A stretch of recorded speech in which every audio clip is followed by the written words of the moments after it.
ഈശംസിഹായ്ക്ക് സ്തുതിയായിരിക്കട്ടെ. വിശുദ്ധ ലൂക്കായുടെ സുവിശേഷം 11-ാമത്തെ അധ്യായം 1 മുതൽ 4 വരെയുള്ള തിരുവചന ഭാഗം. തനിക്ക് മാത്രം അവകാശപ്പെട്ട, തൻ്റെ മാത്രം സ്വന്തമായ ദൈവപിതാവിനെ അപ്പ എന്ന് വിളിച്ച് പ്രാർത്ഥിക്കാനുള്ള അവകാശം ഈശോ ശിഷ്യന്മാർക്ക് പങ്കുവയ്ക്കുന്നതാണ് ഇന്നത്തെ സുവിശേഷം. മാമോദീസായിലൂടെ ദൈവപുത്രനായി മാറുന്ന ഓരോ ക്രിസ്ത്യാനിയും തുടർന്നങ്ങോട്ട് യേശുവിൻ്റെ പിതാവിനെ സ്വന്തം പിതാവായി കാണാനുള്ള അവകാശവും സാധ്യതകളും ഈശോ എന്ന വചനത്തിലൂടെ നമ്മുടെ മുമ്പിൽ തുറന്നു വയ്ക്കുകയാണ്. തൻ്റെ പിതാവിനെ അവൻ വിളിച്ച അതേ പേരിൽ നമുക്കും വിളിക്കാൻ അവിടുന്ന് അവകാശം തന്നു. അങ്ങനെ ഈശോ പഠിപ്പിച്ച ലോകത്തിലെ ഏറ്റവും വിശിഷ്ടമായ പ്രാർത്ഥന,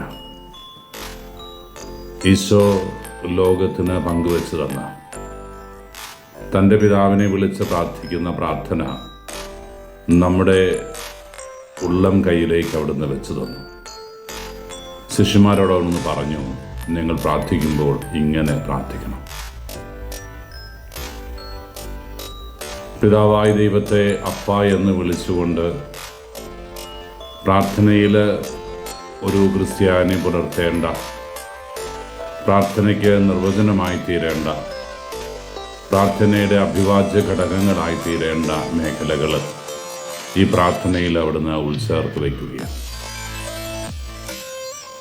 പ്രാർത്ഥനയിൽ ആദ്യ ഭാഗം ദൈവത്തിന് ആരാധനയും സ്തുതിയും അർപ്പിക്കുക. അത് നമ്മൾ കണ്ടു. സ്വർഗസ്ഥനായ പിതാവേ, അങ്ങയുടെ നാമം പൂജിതമാകണമേ. നന്ദി പറഞ്ഞ് ദൈവത്തെ മഹത്വപ്പെടുത്തുക.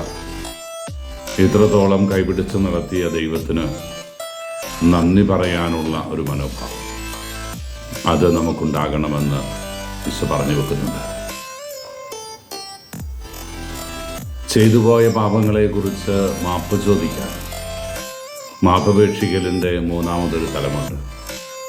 ഞങ്ങളുടെ കടക്കാരോട് ഞങ്ങൾ ക്ഷമിച്ചതുപോലെ ഞങ്ങളുടെ കടങ്ങളും പാപങ്ങളും ഞങ്ങളോട് ക്ഷമിക്കണം.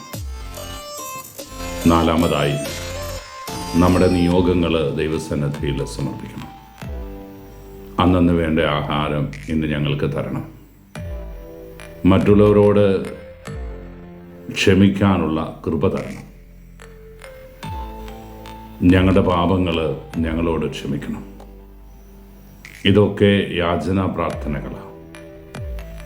അങ്ങനെ ഒരു പ്രാർത്ഥനയുടെ അഭിവാജ്യ ഘടകങ്ങളായി തീരേണ്ട എല്ലാ മേഖലകളും ചേർത്ത് വെച്ചുകൊണ്ട് ഏറ്റവും സുന്ദരമായ മനോഹരമായ പ്രാർത്ഥന ഈശോ നമ്മളെ പഠിപ്പിക്കുന്നു. പ്രിയപ്പെട്ടവരെ, ഈ പ്രാർത്ഥനാ മന്ത്രങ്ങൾ കാണാപ്പാടമറിയാത്തൊരു ക്രിസ്ത്യാനിയും ഉണ്ടാകില്ല. ഈശോ പഠിപ്പിച്ച പ്രാർത്ഥന നമ്മൾ ആവർത്തിച്ച് ചൊല്ലുമ്പോൾ ഈശോ ഗൗരവത്തോടെ കാണുന്ന ഒരു വ്യക്തിയുടെ ജീവിതത്തിൻ്റെ അടിസ്ഥാനപരമായ ഒരു മാറ്റം അവിടുന്ന് വചനത്തിലൂടെ ഒരിക്കൽ കൂടെ നമ്മളോട് ആവശ്യപ്പെടുന്നുണ്ട്. ഞങ്ങളുടെ കടക്കാരോട് ഞങ്ങൾ ക്ഷമിച്ചതുപോലെ ഞങ്ങളുടെ കടങ്ങളും പാപങ്ങളും ഞങ്ങളോട് ക്ഷമിക്കണം. ഇത്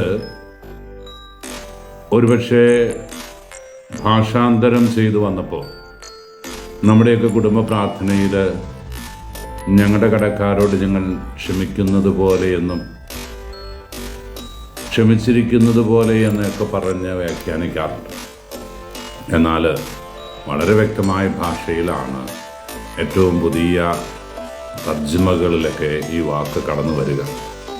ഞങ്ങളുടെ കടക്കാരോട് ഞങ്ങൾ ക്ഷമിച്ചതുപോലെ. ക്ഷമിച്ചു എന്ന് പറഞ്ഞാൽ അത് പാസ്റ്റ് ടെൻസാണ്, ഭൂതകാലമാണ്. ഇന്നലെയിൽ അല്ലെങ്കിൽ ഇതിന് തൊട്ട് മുമ്പ്, ഈ നിമിഷത്തിന് മുമ്പുള്ള ഏതോ ഒരു നിമിഷത്തിൽ ഞാൻ എന്നോട് തെറ്റ് ചെയ്ത എല്ലാവരോടും ക്ഷമിച്ചു. ഇനി ഒരു അവകാശവാദം പോലെ ആ വാക്കൊന്നും ഉപയോഗിക്കാൻ പറ്റില്ല എങ്കിൽ കൂടി ഈശോ നമ്മളോട് പറഞ്ഞു തന്നു, നീ ക്ഷമിച്ചെങ്കിൽ നിന്നോടും ക്ഷമിക്കും. നിന്റെ സ്വർഗസ്ഥന പിതാവ് ക്ഷമിച്ചതുപോലെ നീയും ക്ഷമിക്കണം.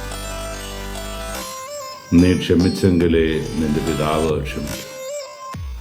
അതുകൊണ്ട് അടിസ്ഥാനപരമായ ഈ വാക്കുകൾ നമ്മൾ പ്രകമ്പനവും ഭീതിയും ഉളവാക്കണം.